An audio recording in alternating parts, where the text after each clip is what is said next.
আমরা এসেছি বর্তমানে দীনেশবাবুর ক্ষেতে। আর দীনেশবাবুর ধান আপনারা দেখতে পাচ্ছেন। এই ধানে জমি লাগানোর সময় মানে চাষের সময় জিভা গ্রো দেওয়া হয়েছিল এবং চাপানোর সময় জিভা গোল্ড দেওয়া হয়েছিল। এখন পর্যন্ত কোনো কিছু স্প্রে হয়নি।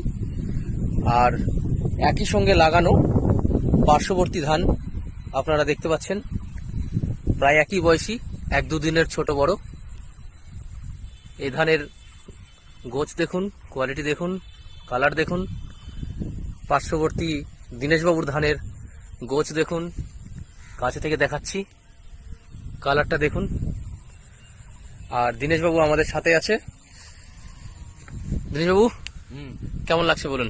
না, আমার ধান তো ভালো লাগছে। তাহলে আপনার পার্শ্ববর্তী ধান থেকে ভালো হয়েছে? হ্যাঁ, পার্শ্ববর্তী ধান থেকে ভালো হয়েছে। আচ্ছা, তাহলে আপনার ধান আর ওই ধানে 2 দিন পার্থক্য আছে, তাই তো? হ্যাঁ। তাহলে আপনি খুশি তো? 2 দিন পরে লাগাইছে, আমি 2 দিন আগে লাগাইছি। আচ্ছা, তাহলে আপনি খুশি তো? হ্যাঁ, আমি খুশি। আচ্ছা, ঠিক আছে, ধন্যবাদ দীনেশবাবুকে। জয় জিয়ান্স।